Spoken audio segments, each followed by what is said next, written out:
안녕하세요. 사연에 빠지다의 DJ 민영입니다. 오늘도 두 가지 사연 준비되어 있으니 끝까지 함께 해주시고요. 구독과 좋아요 버튼도 눌러주세요. 그럼 오늘의 사연 바로 만나볼게요. 안녕하세요. 저는 아들 쌍둥이 키우느라 시간 가는 줄 모르고 바쁘게 살고 있는 30대 주부입니다.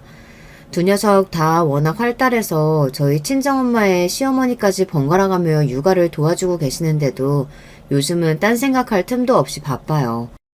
그러다 오랜만에 이 채널에 들어와 보니 제가 정말 힘들었던 시절에 이곳 사연을 들으며 마음을 달랬던 생각이 나네요. 지금이야 두 아이의 엄마로 눈코 뜰 새 없는 하루하루를 살고 있지만 사실 저에게는 첫 아이를 유산한 아픔이 있거든요. 아이를 잃어보신 분들이라면 누구나 공감하시겠지만 그게 몸만 축나는 게 아니라 정신이 정말 힘든 일이에요. 저 같은 경우에는 초기 유산도 아니고 아이가 거의 다 자란 상태에서 갑작스럽게 맞게 된 유산이라 더욱 정신적인 충격이 컸어요. 가족들 역시 많이 가슴 아파했고요.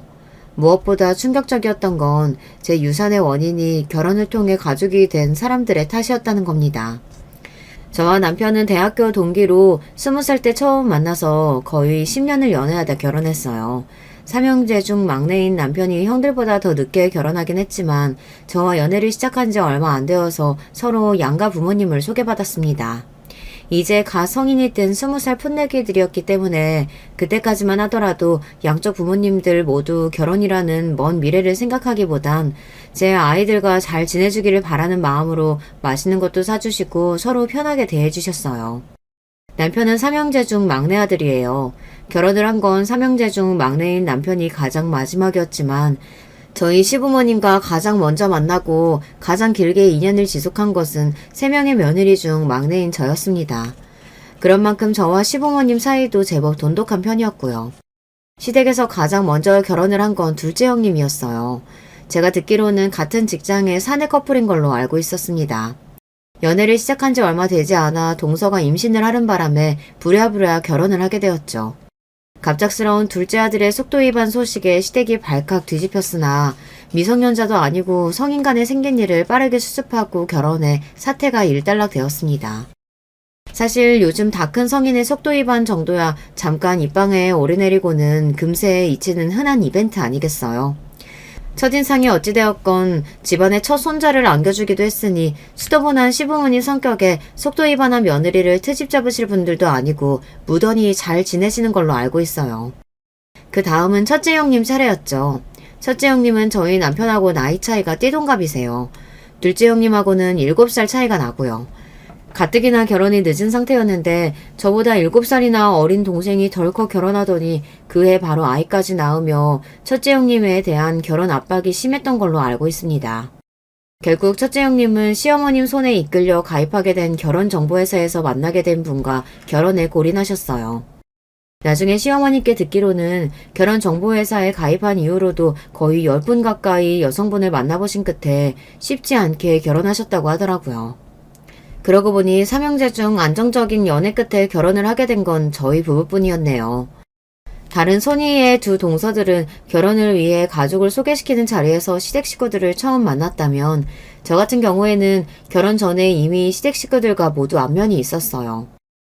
명절 때마다 꼬박꼬박 안부 인사를 전하고 종종 식사도 함께 했던 시부모님이야 당연하고 지금은 아주버님이 되신 남편의 두 형님들 또한 대학 다닐 때 이미 첫 인사를 마친 상태였어요. 그래서 저희가 나이가 차고 자연스레 결혼 이야기가 나왔을 때 양가 부모님 중 어느 한 분이 결혼을 반기에 드시는 분도 없었습니다. 저희 부부는 물론이거니와 양가 가족들 역시 때가 되면 저희 두 사람이 결혼하는 걸 당연하게 생각하고 계셨으니까요. 결혼 준비 잘 되어가고 있어요? 바쁘게 결혼 준비를 하는 와중에 그동안 따로 연락한 적이 한 번도 없었던 첫째 동서에게서 연락이 왔습니다. 네, 잘 준비하고 있어요. 제가 먼저 연락했어야 했는데 죄송해요. 앞으로는 먼저 챙기시면 되죠. 예의상 한 말에 당연하다는데 대꾸하는 첫째 동서 말에 당황했습니다. 아주버님들은 몇 번 뵌 적 있었으나 동서들을 처음 본 건 결혼 이야기가 오가며 양가 가족들에게 인사를 드리러 갔을 때가 처음이었어요. 물론 남편과 연애를 오래 했으니 형님들 결혼식에야 모두 참석했지만 그때야 신부 대기실에 잠깐 들어가 인사만 하고 나온 게 전부였으니까요. 그래서 사실 동서들이 어떤 사람인지는 아직 잘 모르는 상태였습니다. 인사드리러 갔을 때야 사실 어른들 뵈러 간 거나 마찬가지이니 두 사람과 이야기 나눌 기회는 사실상 적었고요. 그런데 지금 말하는 걸 보니 걸려도 된통 걸렸다는 불길한 느낌을 지울 수가 없었습니다. 그건 그렇고 혹시 오늘 퇴근하고 시간 좀 되나? 우리 동서하고 같이 한번 봤으면 싶은데. 아, 그러실까요? 제가 오늘 일이 언제 끝날지 몰라서 퇴근하면 바로 전화 드릴게요. 만나자는 제안에 당황해서 덜컥 수락을 해놓고는 뒤늦게 이렇게 갑작스럽게 준비도 없이 만나는 게 잘하는 일인가 싶었습니다. 잠시 망설였으나 남편에게 전화를 걸었어요. 근무 시간에 어쩐 일이야? 무슨 일 있어? 그게 실은 아까 자기 큰형수님, 그러니까 첫째 형님께서 전화가 왔는데 말이야. 그렇게 제가 대강의 일을 남편에게 설명했습니다. 남편도 제 얘기를 들을수록 기분이 요상한 모양이었어요. 통화를 길게 한 건 아니었지만 말 몇 마디에도 느껴지는 뉘앙스라는 게 있잖아요. 아무리 편견을 갖지 않고 생각하려고 노력해봐도 좋은 뜻으로 저를 부르는 것 같지가 않았습니다. 퇴근 후 연락을 드리니 첫째 형님이 본인 집 근처로 오라고 그러더군요. 그것부터가 기분이 쎄했어요. 일단 알았다고 하고 약속 장소로 나갔습니다. 동서 둘은 저보다 조금 일찍 도착한 것 같았습니다. 두 사람 모두 제 곁에 같이 들어오는 남편을 보고 당황한 것 같았습니다. 그런 제 두 형수 앞에 선 남편이 웃으며 너스레를 떨었어요. 형수님들 여기서 다 뵙네요. 제가 저 사람 서프라이즈 해주려고 회사 앞으로 말 안 하고 데리러 갔는데 오늘은 저랑 못 놀아준다잖아요. 그래서 캐물었더니 형수님들 뵈러 간다기에 저도 따라왔어요. 아, 혹시 제가 눈치 없이 여자들 노는데 끼어든 건가요? 저는 몰라도 도련님이 이렇게 말하는데 그 두 사람이 뭐라고 하겠어요. 죄송해요, 형님. 제가 눈치껏 돌려보내려고 했는데 자기 모르게 어딜 가냐고 사람을 하도 닥달하는 바람에 오늘은 이렇게 뵙고 다음에 제가 다시 자리 마련할게요. 그래요. 그럼. 떨떠름하게 대파는 첫째 동서에게 남편이 말했습니다. 오늘은 제가 멋대로 숙녀분들이 만나는 자리에 난입했으니 제가 저녁 대접하겠습니다. 그리고는 다소 어색하긴 했으나 겉으로는 화기애애하게 저녁 식사를 했습니다. 이런저런 근황을 주고받기는 했으나 누가 들어도 제가 혼자 나왔으면 꺼냈을 법한 주제는 근처에도 가지 않으면서 말이죠. 그날은 그렇게 자리가 마무리됐어요. 순조롭게 결혼한다고 했던 내가 입방정이었던 모양이야. 갑자기 스트레스가 확 올려오네. 스트레스 받을 일 생기면 그때 나랑 같이 받고 지금은 미리 너무 걱정거리 만들지 마. 무슨 일 생기든 너 혼자 겪게 하진 않을 테니까. 한 입으로 두말할 남자는 아니었기에 남편을 믿기로 했습니다. 다음날 만난 남편이 말했습니다. 어머니나 형들이나 별일 없다고 하는 걸 보니 따로 무슨 일은 없는 것 같아. 아니면 그 두 분만 뭔가 작당한 게 있다든지. 자기 정 마음에 걸리면 내가 이번에도 따라 나갈까? 자기 찬스는 저번에 이미 썼는데 또 그럴 순 없지. 그랬다가 이번에는 정말로 거짓말인 거 들통날걸? 어찌됐든 평생 볼 사람들인데 그냥 피할 수만은 없어. 나가봐야지. 차라리 그냥 얘기 들어보면 막상 별 얘기 아닐 수도 있잖아.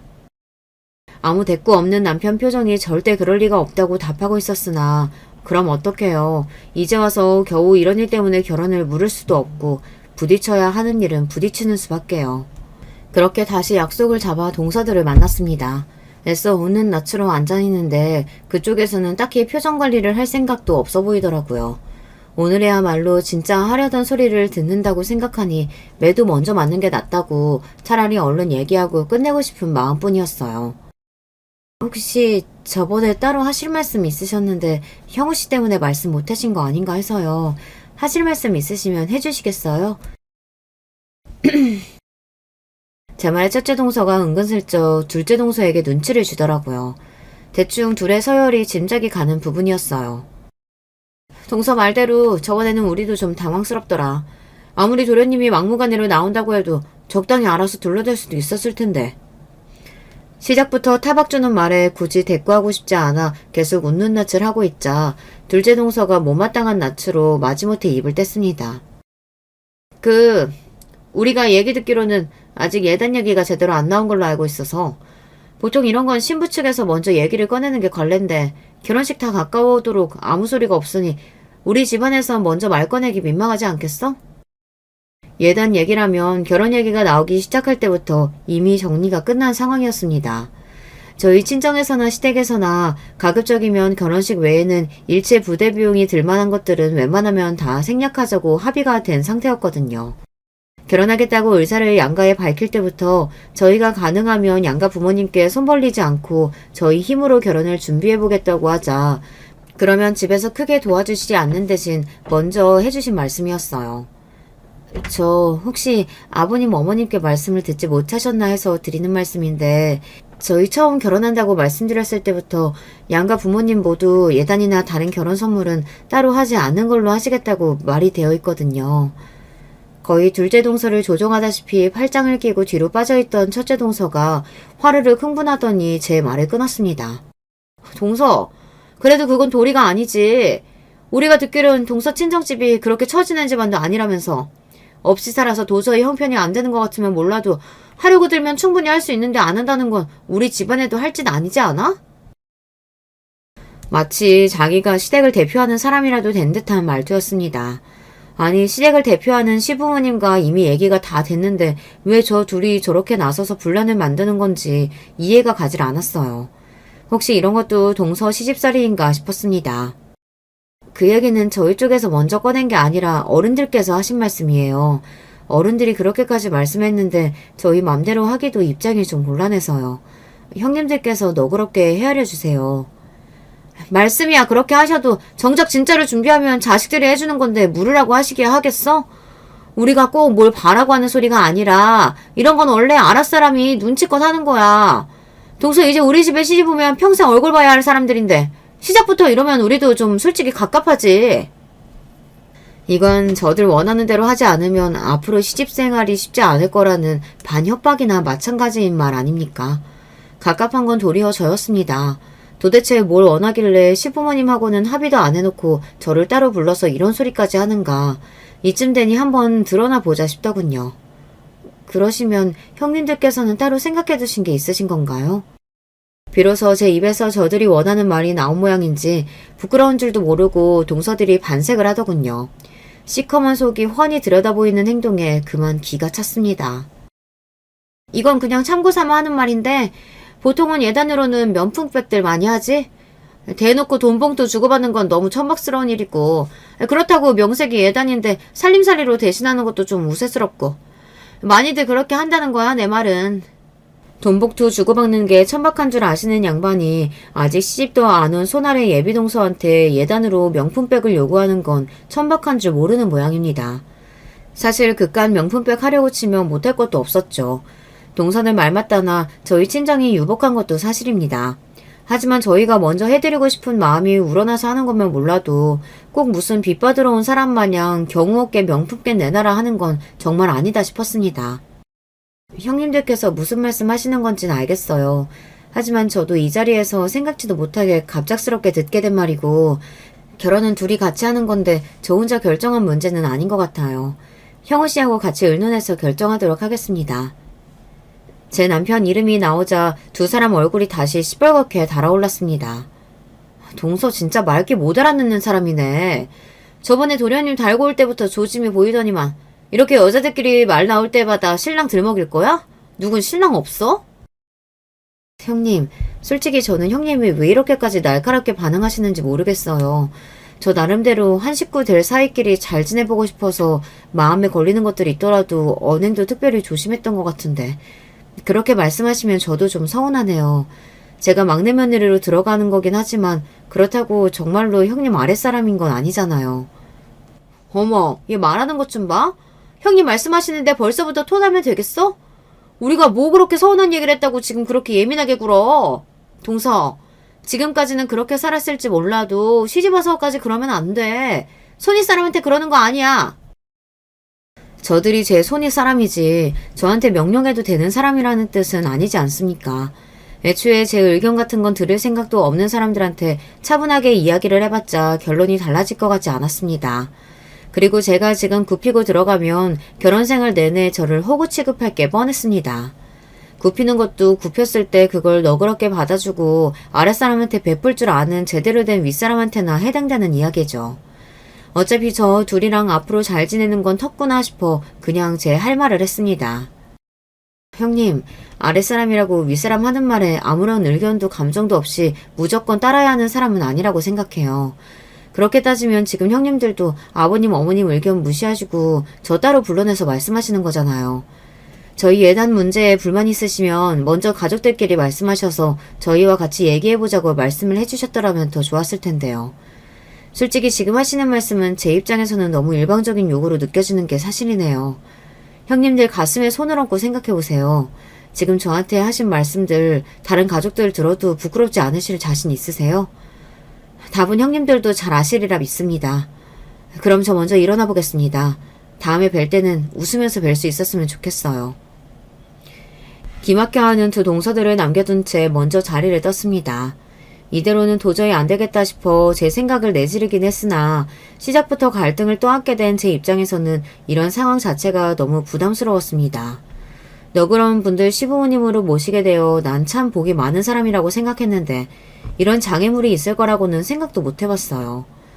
방금 상황을 다시 떠올리니 머리가 지끈지끈 거렸지만 나오자마자 본인에게 바로 연락하라는 남편이 신신당부했던 탓에 전화기를 집어들었습니다. 얘기 잘 끝났어? 아니, 파토나도 완전 제대로 파토났어. 제 말에 남편이 불이 나게 달려왔습니다. 길게 설명하기도 지쳐서 남편에게는 그냥 아까 일에 대한 녹음 파일부터 던져줬어요. 무슨 말 하는지 궁금하다고 녹음을 해오라던 남편 말에 처음엔 뭘 그렇게까지 하냐고 타박을 했는데 이제와 생각해보니 녹음이라도 안 했으면 둘이 편먹고 내 입장만 난처해졌을지도 모르겠다는 생각이 들더군요. 녹음 파일을 듣고 남편 표정이 너무 안 좋아졌어요. 본인도 자기 형수들이 이런 인간이라는 건 처음 알았을 테니 그럴만도 했습니다. 형수들 그렇게 안 봤는데 사람들이 정말 해도 너무하네. 그렇게 가깝게 지내진 않았어도 우리 부모님한테는 잘하는 것 같아서 괜찮은 사람인 줄 알았더니만 지금 자기네 아래 동서 들어왔다고 이렇게 시집살이 시키려 들어? 자기들도 예단이니 뭐니 아무것도 안 해왔으면서. 형님들도 예단 안 해왔어? 예단은 무슨, 나 형들 결혼할 때 형들이 자기 돈으로 따로 양복 한 벌 해준 거 말곤 형수들한테 아무것도 받은 거 없어. 그땐 내가 학생이어서 변변한 양복이 없었잖아. 그거 알고 형이 옷 해주면서 자기가 따로 해주는 거니까 형수한테는 아무 소리 말라고 했단 말이야.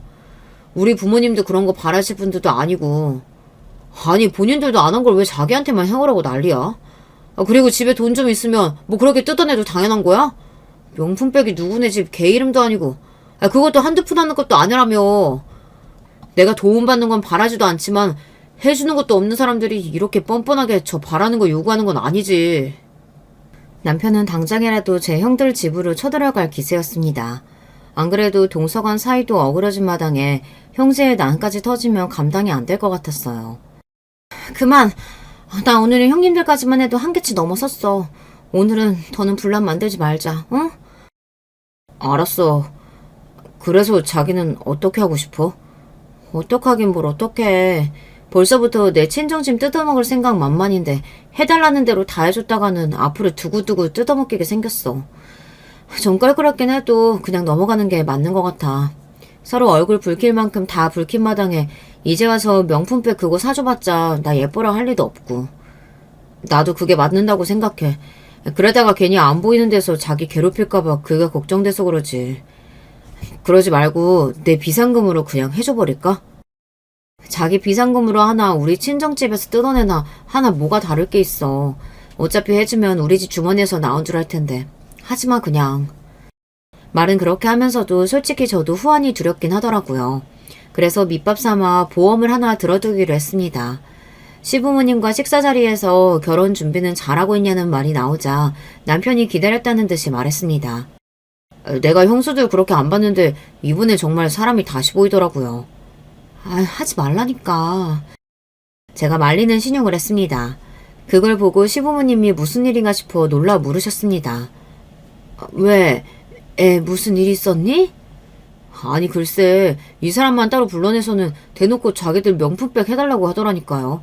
어른들끼리 이미 다 얘기 끝난 걸 이 사람만 굳이 따로 불러서 그러는 바람에 이 사람 입장이 얼마나 난처했다고요. 그게 무슨 소리야? 예단 안 하기로 얘기 끝난 게 언제적 일인데. 어머 그게 정말이야? 우리한텐 그런 기미는 일절 안 보이더니 얘만 따로 불러서 그런 소리를 했어? 이 사람이 괜한 소리라고 했어. 어머님, 아버님 별일 아니에요. 잘 지나갔으니까 걱정하지 마세요. 예, 그건 아니지. 집안 어른들 입장도 있는데 저들끼리 명품백 해달라고 했다니. 제 시어미 시아비 입장은 생각도 않고 우리가 이렇게나마 알았으니 다행이지. 안 그랬으면 산후 내외께 우리 집안이 얼마나 우스워졌겠어. 우리 내외를 얼마나 우습게 봤으면 이렇게 생각 없는 짓을 벌여. 세 사람 잘 적응하도록 도와줘도 모자랄 판에 아직 시집도 안 온 사람한테 할 소리가 따로 있지. 이건 그냥 넘어갈 일이 아니다. 예상대로 시어머니와 시아버지 모두 개념 없는 동서들 행동에 화가 많이 나셨습니다. 올바른 두 분 성정을 생각했을 때 당연한 반응이었어요. 본인들은 자식들 결혼시키며 어떻게든 부담을 줄여주시겠다고 자취세 장가 보내면서도 한 번도 예단 요구하신 적이 없으신 분들인데 정작 그렇게 드린 며느리들끼리 작당을 하고 두 분 얼굴에 먹칠을 했으니 화가 단단히 나실 법도 했죠. 그러나 그렇게까지 일이 커지는 것은 바라지 않았기에 저는 시부모님께 부탁드렸습니다. 아버님, 어머님, 이 문제로 일이 더 커지면 제가 형님들 뵙기가 너무 불편할 것 같아요. 사실 좋은 일 앞두고 이런 문제 생긴 것만으로도 앞으로 저를 색안경 끼고 보실까봐 지금도 좀 불안해요. 저를 봐서라도 이번 한 번은 그냥 조용히 넘어가 주세요. 저도 저희 친정 부모님께는 이 말씀 안 드렸어요. 이번엔 그냥 없던 일로 치고 혹시나 다음에 비슷한 일이 생기면 그때 말씀하셔도 늦지 않을 거예요. 집안에 며느리가 셋씩이나 되니 이런 일도 다 생기는구나. 네가 마음고생이 많았겠다.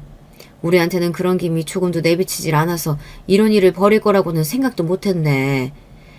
몇 년에 봐도 사람 속이라는 게 참 알기가 힘들구나. 그래, 네 입장도 이해가 가. 시집 오자마자 시끄러운 일 생기면 아무래도 불편할 수밖에 없지. 대신에 이런 일 생기면 그때는 감추려 들지 말고 꼭 이야기해야 한다. 이건 네 문제이기도 하지만 우리 집안 전체의 일이기도 해. 너 혼자 떠안는 일 절대 아니니까 내 말 명심하고. 그래, 이 사람 말이 100번 맞다.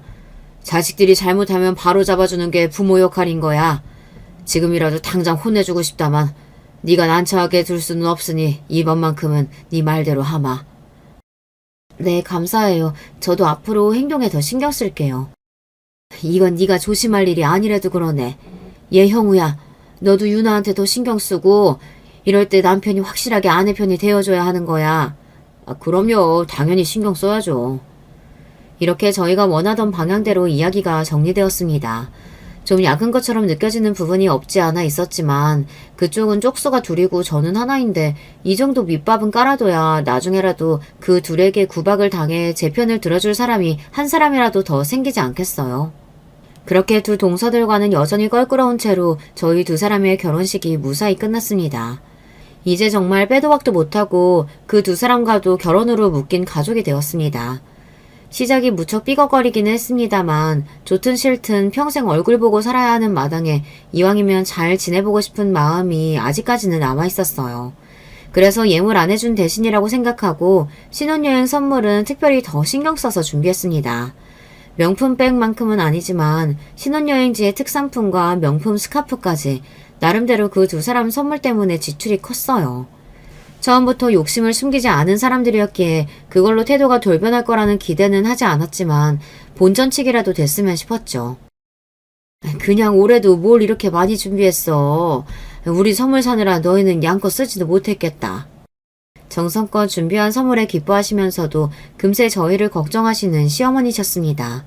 저렇게 말씀해 주시니 선물한 저희도 뿌듯했어요. 제가 애초에 많은 걸 바란 게 아니었습니다. 서로 따뜻한 말 한마디씩 주고받으면 듣는 사람도 받는 사람도 기쁘잖아요. 그런데 죽어도 좋은 소리 못 들으면 주고 싶은 마음이 싹 사라지고 말겠죠. 스카프네? 신혼여행이라 좋은 거 먹고 다니느라 부족하긴 했나 보네. 신혼여행이라 좋은 거 먹고 다니느라 부족하기는 했나 보다. 바로 이런 게 줬던 것도 뺏고 싶다는 거겠죠. 애초에 제 것도 아니었던 명품백을 못 받으니 제게 빼앗겼다는 생각이라도 드는 모양인지 명품 스카프 정도로 그 욕심을 채우기에는 역부족이었나 봅니다. 그래도 눈치가 있으면 시부모님 앞에서는 조심하는 척이라도 할 텐데 제가 미워 보이는 마음이 너무 커서인지 할 말 못할 말도 못 가리는 것 같았습니다. 차라리 그럴수록 제 입장은 유리해질 테죠. 그 자리에 앉아있는 모두가 제가 동서에게 부당한 대우를 받고 있음을 증명해줄 증인이 되어줄 테니까요. 제 처에 무례한 인사에 옆에 계시던 큰아주버님이 당황한 듯 흠칫하시더군요. 시부모님의 눈길 역시 곱지 않았습니다. 당신 지금 무슨 소리라는 거야? 형우랑 재수씨가 기껏 생각해서 좋은 선물까지 준비해줬는데 고맙다는 소리가 먼저 나와야지. 네, 고마워요 도련님. 굳이 저를 쏙 빼고 제 남편만 언급하는 꼴이 유치하기 짝이 없었습니다. 도대체 나이는 어디로 먹는 건가 싶었어요. 첫째 동서 옆에서 똑같이 빈정대는 표정을 짓고 앉아있는 둘째 동서만 빼고 다른 식구들이 다들 황당해서 첫째 동서를 쳐다보았습니다.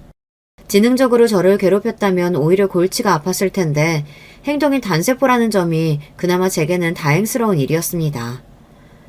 오늘 첫째 하는 꼴 보니 네가 그동안 마음고생이 많았겠다 싶긴 하더구나.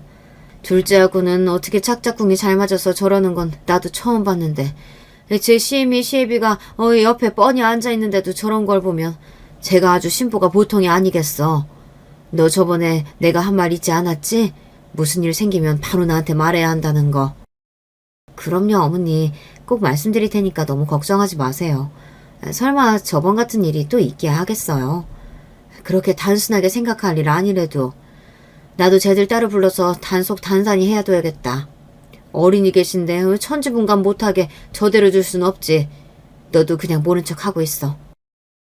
동서들 하는 꼴을 보니 앞으로의 일이 순탄치 않겠다 싶어 걱정스러운 마음이 드는 것도 사실이었으나 시부모님이 이렇게 확실한 제 편인데 저희 둘이 뭘 어쩌겠나 싶기도 했습니다. 어찌되었든 시댁에서 발언권이 제일 센 사람은 시어머니셨으니까요. 저들 나름대로는 빈정이 상했는지 그 이후로 제게 따로 연락을 하지 않는 것도 차라리 다행스러웠습니다. 잘 지낼 자신이 없으면 최대한 연락할 일을 만들지 않는 것도 방법이죠. 그렇게 다소 대면대면하지만 생각했던 것만큼 큰 갈등은 없이 지낼 수 있겠다 싶은 생각은 오래 가지 못했습니다. 바로 제 임신 소식이 시댁에 전해지면서부터였어요. 저희 부부가 그렇게 빨리 아이를 가질 계획은 아니었는데 뜻밖에도 결혼 2달 만에 예상보다 훨씬 이르게 첫 아이가 찾아와 주었습니다. 조금 당황스럽긴 했지만 저희 부부 2사람 모두에게 너무나도 기쁜 소식이었어요. 제 임신 소식을 들으시고는 저희 친정 부모님은 물론 시부모님께서도 뛸 듯이 기뻐하셨어요. 특히 시댁은 아이가 귀한 편이었습니다. 둘째 동서가 속도 위반으로 결혼해 시조카가 한 명 있기는 했지만 그 뒤로 결혼 10년이 다 돼가도록 둘째를 갖는데 실패한 걸로 알고 있습니다. 더 큰 문제는 첫째 동서였어요. 첫째 아주버님과 첫째 동서의 결혼이 늦은 편이었다는 건 앞에서도 얘기했었죠. 그 때문에 첫째 동서는 결혼과 동시에 임신을 시도했으나 자연 임신이 되지 않아 시험관 시술을 받고 있었습니다. 시어머니께 듣기로는 7번의 시험관 시술을 받았다는데 7번 다 실패했다고 해요. 그나마 아주버님과 첫째 동서가 연애 결혼이면 아이에 대한 압박감이 좀 덜했을지도 모르겠는데 애초에 그 두 분은 결혼정보회사를 통해 만난 사이잖아요. 처음부터 서로에게 기대하는 바가 확실한 상태에서 한 결혼인데 아이가 쉽게 생기지 않으니 첫째 동서의 부담감이 상당했을 거예요. 문제는 본인에게 아이가 생기지 않는 스트레스를 가뜩이나 미운 털 박힌 임신한 손 아래 동서에게 풀기 시작했다는 겁니다. 아가, 아직 입덧은 안 하니? 내가 형우 가졌을 때 입덧이 너무 유난스러웠거든. 그런 건 보통 시어머니 많이 따라간다 해서 내가 아주 걱정이야. 그냥 안 하듯이 지나가면 좋을 텐데. 뭐 먹고 싶은 건 없고? 아, 네, 괜찮아요, 어머니. 세상 꿀 떨어지는 눈빛으로 저를 챙기는 시어머니와 저를 번갈아 보는 첫째 동서 눈에서 불이 튀는 것 같았습니다. 저는 그렇게 용을 써도 들어설 생각을 안 하는 아이를 쉽게도 가진 제가 미울 법도 하겠죠. 하지만 그게 제 잘못은 아니잖아요. 그렇게 생각하면서도 첫째 동서 눈치를 보느라 조마조마해서 시댁만 가면 좌불안석이었습니다. 제가 하도 첫째 동서 눈치를 보니 남편도 불만이 많았어요. 본인 아이 안 생겨서 스트레스 받는다는 건 알겠는데 그렇다고 당신한테 그럴 건 또 뭐야. 가뜩이나 초기 임산부라 스트레스 받으면 안 되는데 왜 저렇게 심부를 못되먹게 쓰는 건지 모르겠네. 솔직히 불편해 죽겠는데 본인도 오죽하면 저럴까 싶어서 뭐라고 하지도 못하겠어. 벌써 40이 다 되셨는데 얼마나 조마조마하겠어. 저러다 끝까지 아이 안 생기면 어쩌나 싶어서 나도 요새 불안해. 저쪽에서는 당신 생각 코딱지만큼도 안 하는데 속도 좋다. 어머니도 사정 모르시는 것도 아니고 어지간하면 당분간 본가에는 가지 말자. 눈에 안 보이면 저도 좀 덜 긁으려 들겠지. 남편 말에 그래야겠다고 생각했습니다. 저를 위해서나 첫째 동서를 위해서나 서로 최대한 마주치지 않는 게 정신건강에 좋을 것 같았습니다. 그러고 한 달쯤 지났을까 둘째 동서한테서 연락이 왔습니다. 동서, 아무리 임신했다지만 요새 시댁일에 너무 소홀한 거 아니야? 식구도 한둘이 아닌데 동서까지 빠져서 음식 준비하느라 내가 얼마나 힘든 줄 알아? 애 가졌다고 너무 유난 떠는 거 애한테도 안 좋아.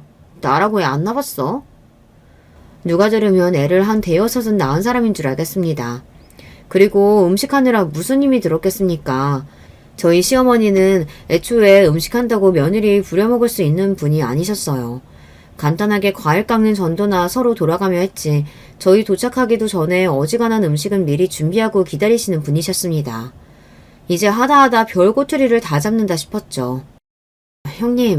형님이 임신하셨을 때 힘들지 않으셨다고 다른 임산부들도 다 그런 건 아니에요.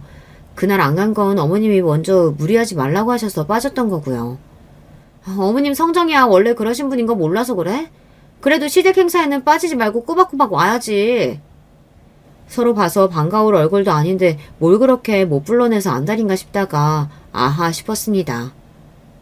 왜요? 첫째 형님이 저 안 왔다고 또 뭐라고 하세요? 아니 갑자기 형님 얘기는 왜? 뻔한 일이죠. 도대체 무슨 책이 잡혀서 저러는지 모르겠으나 둘째 동서는 유난히 첫째 동서 앞에서 맥을 못 쳤습니다. 저한테 대시 타박을 하는 거나 여러모로 둘째 동서는 첫째 동서 아바타나 마찬가지였죠. 아마 저한테 이렇게 날카롭게 구는 것도 수술리면 첫째 동서의 히스테리가 자기한테 넘어올까 싶어 더 앞잡이처럼 굴었던 거겠죠. 길게 이야기하기도 싫어서 그냥 간단하게 정리하기로 했습니다. 그날은 정말로 몸이 안 좋았어요. 앞으로 가급적이면 시댁 행사는 빠지지 않겠습니다. 하실 말씀 다 하셨으면 이만 끊겠습니다. 가뜩이나 임신하고 몸이 물에 젖은 손뭉치같이 무겁게 느껴졌는 차에 임신했다고 유난 떠는 사람 취급까지 당하니 기분이 확 가라앉더라고요. 친정엄마에게 전화해서 하소연을 했더니 엄마가 저 대신 더 화를 내주셨습니다. 아니 자기도 애 낳아봤다는 사람이 어쩜 그렇게 말을 매몰차게 해? 모르는 사람이라도 임산부인 거 알면 그렇게는 안 하겠다. 동서 둘이라고 있는 게 둘 다 저 모양이니 정말 어쩌면 좋아. 너 행여나 저것들 하라는 대로 다 따라가면 안 된다. 저런 부류는 하나 해주면 하나 더 뽑아보겠다고 안달난 것들이야. 안 그래 엄마. 엄마 딸이 그런 맹추도 아니고. 제 편을 들어주는 친정엄마 목소리를 들으니 기분이 좀 풀어지는 것 같았어요. 그러면서도 괜히 책 잡힐 일을 만들 필요는 없으니 빈도수만 좀 잘 조절해서 컨디션 봐가며 다시 시댁 행상에 참여하겠다고 생각했습니다. 그런데 요상한 일은 거기서 끝나지 않았습니다. 임신 5개월 차에 넘어갈 무렵 새벽에 뜬금없이 전화가 왔어요. 첫째 동서였습니다. 처음에는 무슨 사고라도 생긴 건가 싶어 그 시간에 자다가 소스라치게 놀라 전화를 받았어요. 그런데 막상 받아보면 별일도 없는 거예요. 주절주절 헛소리를 늘어놓는 첫째 동서에게 짜증이 솟구쳤습니다. 형님, 지금 시간이 새벽 2시가 넘었어요. 급한 일 아니시면 좀 나중에 얘기하면 안 될까요? 내가 그동안 동서한테 자주 연락한 것도 아닌데 이거 하나도 못 받아줘? 그러더니 또 한참 헛소리를 하는 첫째 형님이었습니다. 결국 그날은 잠을 설쳐서 가뜩이나 임신으로 무거워진 몸이 더 무겁게 느껴졌습니다.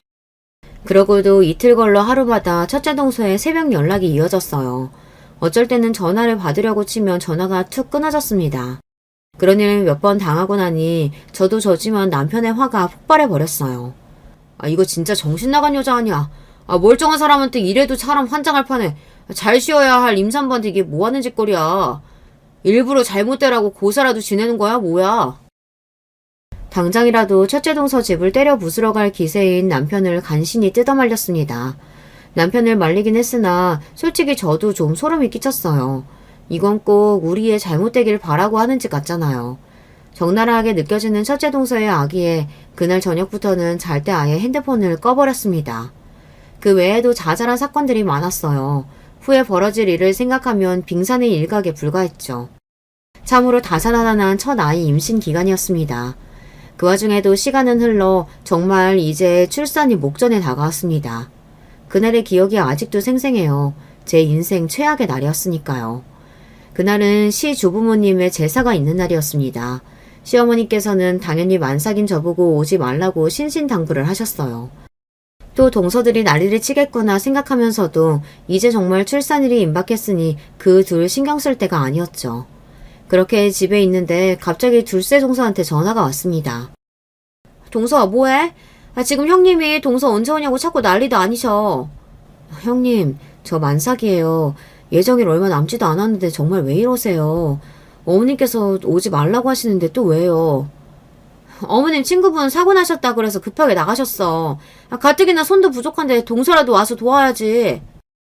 정말이지 짜증이 솟구쳤습니다. 그게 지금 며칠 있으면 애 낳아야 할 사람한테 할 소리입니까?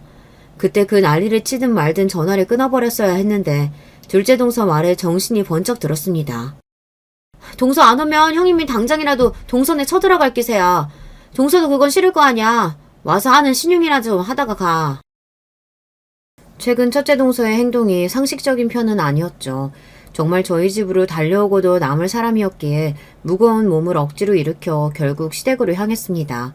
제가 도착하자마자 기다렸다는 듯이 둘째 동서가 뒤집개를 제 손에 쥐어주더군요. 왜 이렇게 늦어? 시간 없어. 얼른 전부터 붙여. 뒤에서 눈을 세모로 뜨고 첫째 동서가 저를 노려보더군요. 뒤집개고 뭐고 집어 던져버리고 싶었으나 더 험한 꼴 당하느니 그냥 붙이자 싶었습니다. 그렇게 서서 육전을 한 20장쯤 붙이고 나니 가뜩이나 임신으로 부은 종아리가 터질 것 같았습니다. 허리도 너무 아팠고요. 무엇보다 음식 냄새가 너무 역하게 느껴졌어요. 그 자리에 더 서 있다간 토할 것 같아서 냅다 방으로 들어가 드러누워 버렸습니다. 그러자 기다렸다는 듯이 첫째 동서가 득달같이 쫓아 들어왔어요. 이게 지금 뭐하는 짓이야? 애 가진 유세는 저 혼자 다 떨지. 당장 나가서 마저 붙이지 못해? 형님, 진짜 해도 해도 너무하시네요. 저 지금 만삭이에요. 이러다 우리 애 잘못되면 책임지실 거예요? 이게 이젠 협박까지 해? 야, 너 진짜 꼴값 떨지 마. 너 하는 짓 보면 내가 아주 속이 뒤집어져. 그래, 나라고 애 안 낳았어. 그 정도로 해 어떻게 안 되니까 얼른 형님 말씀 들어. 진짜 왜들 이래요? 첫째 동서가 아예 팔을 걷어붙이고 저를 억지로 일으켜 세웠습니다. 그만 좀 하세요. 진짜 미쳤어요? 그 말에 첫째 동서 눈이 뒤집히더니 정말 미친 여자처럼 제 뺨을 후려쳤습니다. 그 임에 제가 바닥으로 철퍽 주저앉았습니다. 순간 배에서 이로 형용할 수 없을 정도의 극심한 고통이 몰려왔습니다. 그러더니 금세 제 주변이 피로 물들기 시작했어요. 제가 배를 부여잡고 고통을 몸부림치자 그 두 여자 낯빛도 질리기 시작했습니다. 어떡해 형님, 어떡해요? 그나마 둘째 동서가 먼저 정신을 차렸는지 119에 전화를 했습니다. 곧 출동한 119에 급히 후송되었으나 병원에 도착했을 때 이미 저희 소중한 첫아이는 제 곁을 떠난 후였어요. 정신을 차렸을 때 남편이 제 손을 부여잡고 오열하고 있었어요. 아이가 떠나가고 반쯤 꺼진 배를 보며 다시 정신이 나갈 것 같았습니다. 내가 그것들 가만 안 둘 거야. 그것들 피눈물 흘리게 해줄 거야. 여보, 정신 차려봐, 여보. 의식이 꺼져가는 와중에 남편의 애처로운 목소리가 떠나질 않았어요. 다시 깨어났을 때 남편은 곁에 없었습니다. 대신 저희 친정 부모님과 시부모님이 제 곁을 지키고 계셨죠. 시부모님은 저희 부모님 앞에서 죄인 꼴을 하고 계셨어요. 어떻게 이런 일이 있을 수가 있어요, 사돈. 세상에 어떻게 그런 악기들이 다 있습니까? 애 꼴 좀 보세요. 이게 사람입니까? 사돈만 믿고 우리 아이 그 집에 보내놨는데 어떻게 이런 일이 생길 수가 있어요? 죄송합니다, 사돈. 저희가 정말 사돈 뵐 낯이 없습니다. 죄송합니다. 허리를 젓고 제 친정엄마에게 빌고 있는 시어머니를 보고는 그만 눈을 질끈 감아버렸습니다. 하루 이틀이 지나자 몸 상태는 조금씩 나아졌으나 마음의 상처는 어찌할 도리가 없더군요. 이번 기간 내내 남편과 친정엄마가 제 곁을 지켰습니다.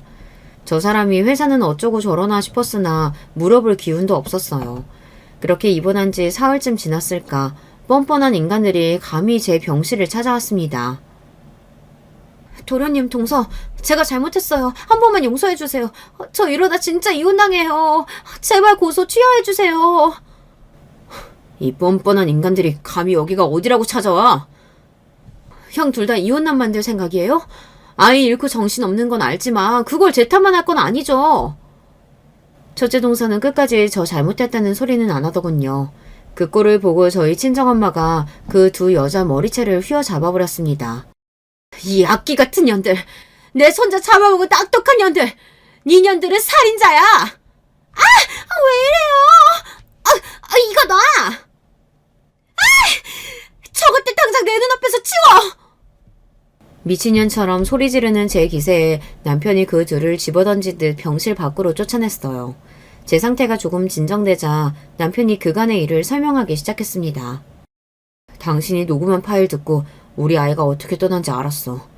그걸 알고도 도저히 저것들을 가만히 둘 수가 없어서 그간 통화 녹음했던 것들이랑 새벽에 연락한 거며 당신 입원 일 진단서까지 모을 수 있는 건 싹 다 끌어서 저 둘 고소했어.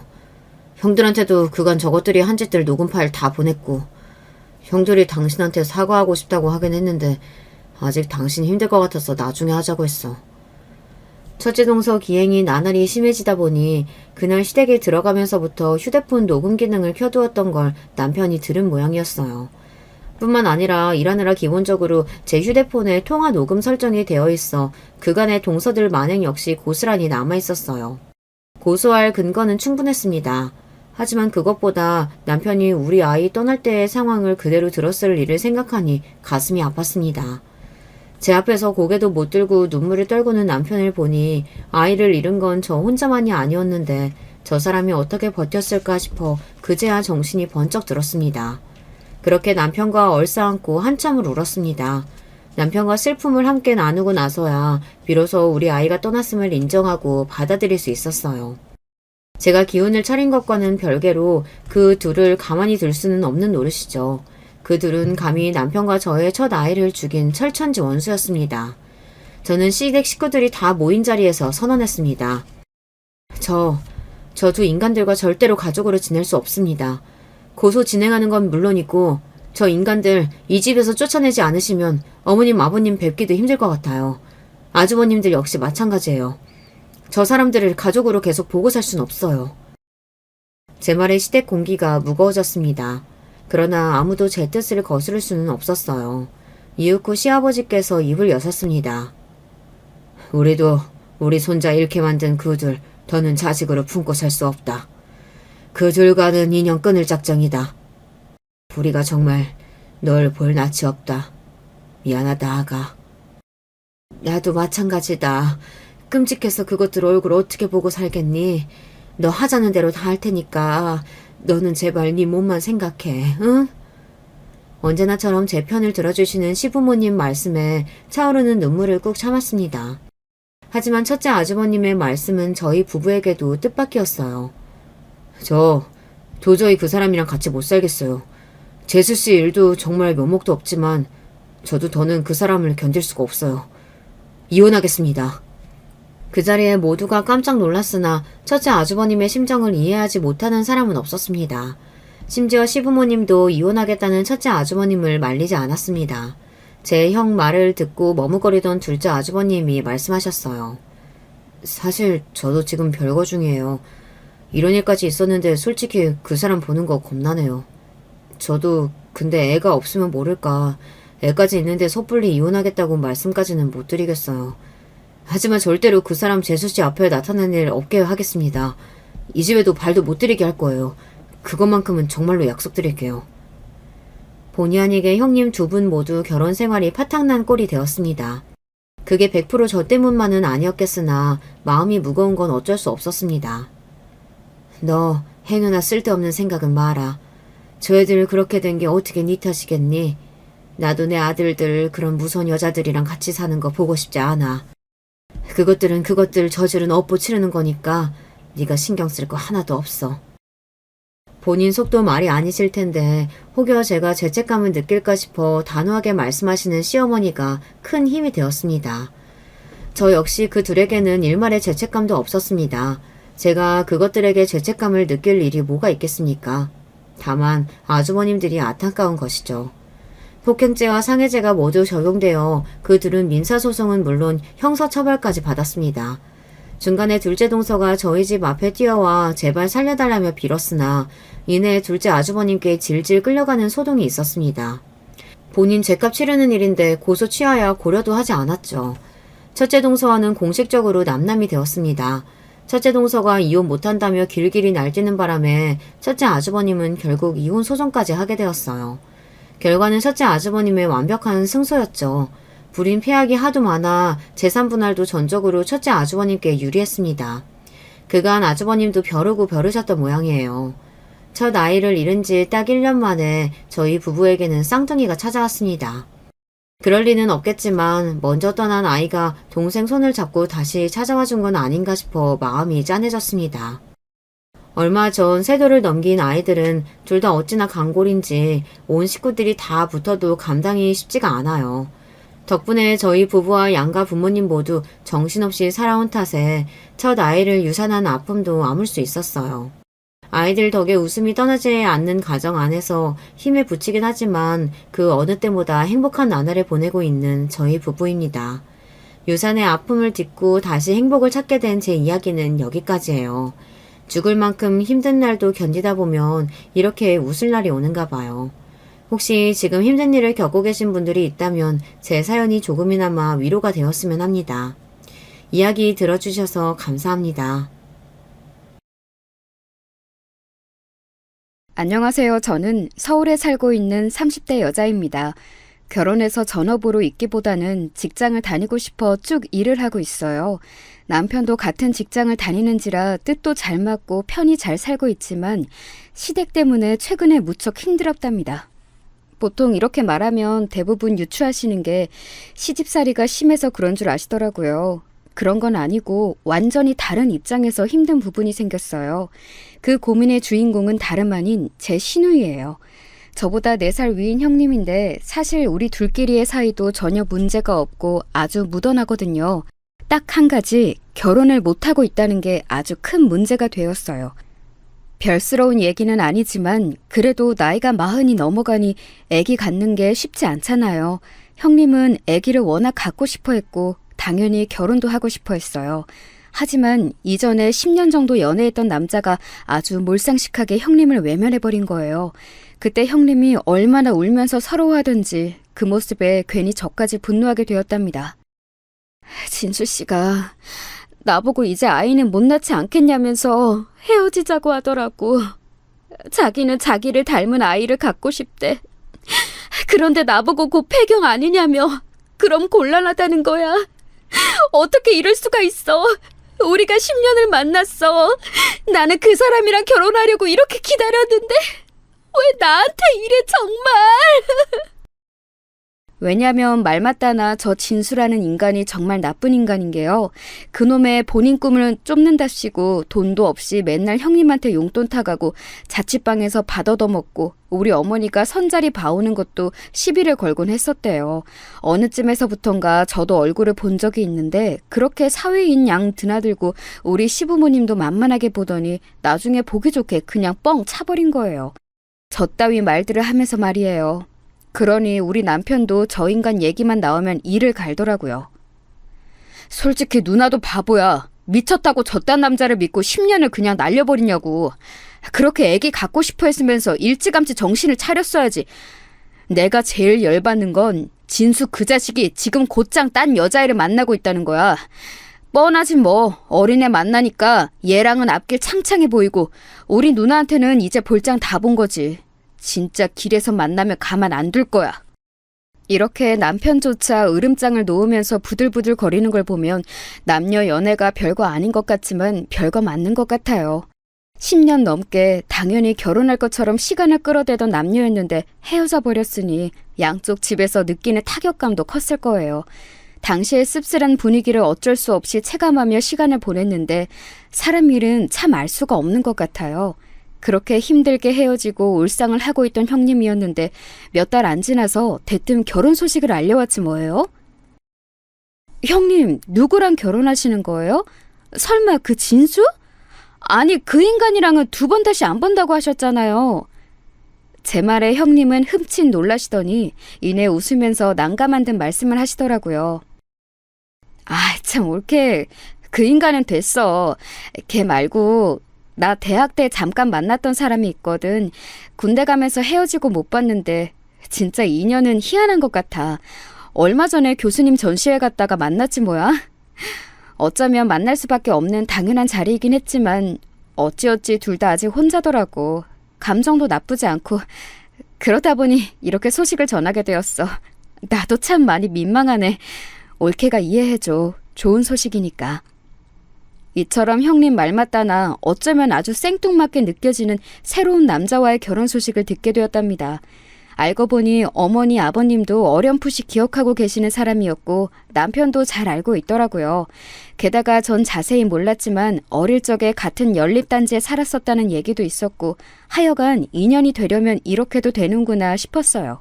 어떻게 마흔 앞두고 둘 다 혼자에 느지막이 우연히 만나서 불타오를 수 있냐고요.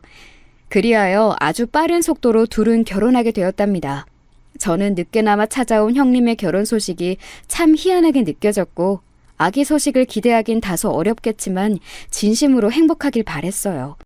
형님은 저한테 정말 친언니 마냥 다정하게 잘해주는 분이었거든요.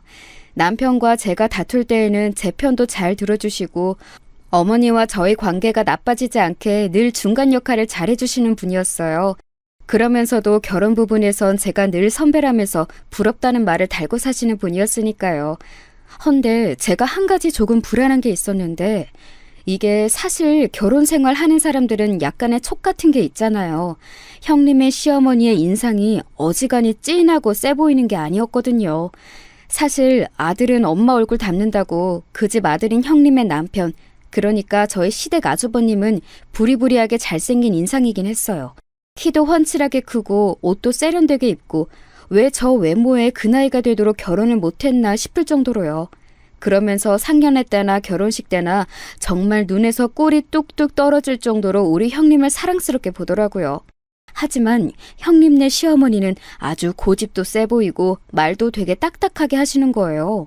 한창 신혼 초에 형님이 해주셨던 얘기를 들었을 때도 꽤 충격이었답니다. 저번에 어머니가 갑자기 백화점 가자고 부르시더라고. 나는 멀리 친구들이랑 나와 있었어서 못 간다고 했는데 어머니는 그게 되게 기분이 나쁘셨나 봐. 친구들이랑 있다는 말을 했음에도 불구하고 한 30분 단위로 계속 전화를 걸어대시는 거 있지? 왜 그렇게 밖에 오래 있냐고, 언제 집에 갈 거냐고 자꾸 따지듯 말씀을 하시는 거야. 친구들 보기에도 너무 창피했어. 저는 시어머니가 왜 며느리한테 그렇게 집착해서 백화점을 같이 다니고 싶어 하는 건지도 잘 모르겠고 심지어 다른 지인들과 있다는데 계속 전화를 걸어댄 게 이해가 안 갔어요. 형님네 시댁이 좀 유복하긴 하다지만 은근히 돈 갖고 유세를 많이 부리신다더라고요. 반면에 우리 시댁은 그냥 평범한 집이긴 해요. 그래서인지 저희 어머니는 저한테 전혀 돈이나 뭐 다른 걸로 피곤하게 하시는 게 없지만 물질 여부가 시집살이랑 꼭 비례한 것 같진 않더라고요. 저희 어머니는 사람 자체가 원래 순딘순딘 하시고 남일에 크게 관여 안 하시는 분이에요. 단지 아버님이 좀 가부장적이고 짜증이 많으셔서 형님이 결혼할 때에도 반대를 많이 하셨거든요.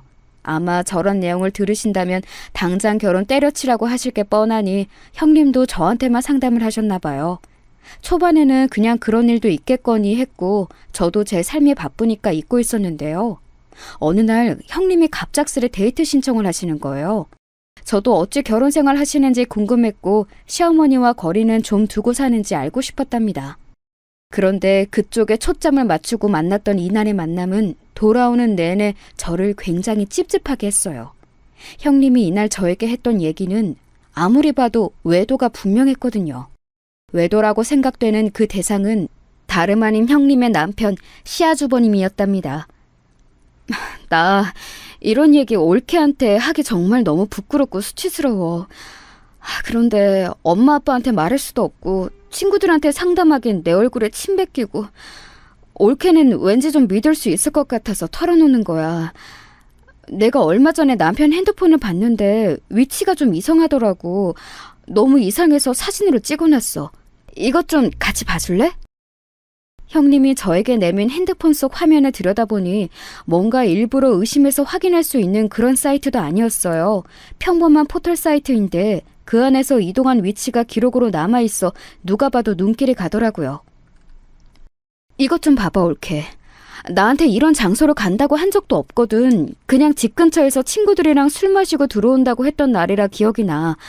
근데 이날 시간대며 남편이 늦게 들어왔던 거며 다 맞는 날인데 왜 호텔 기록이 남아있는 건지 모르겠어.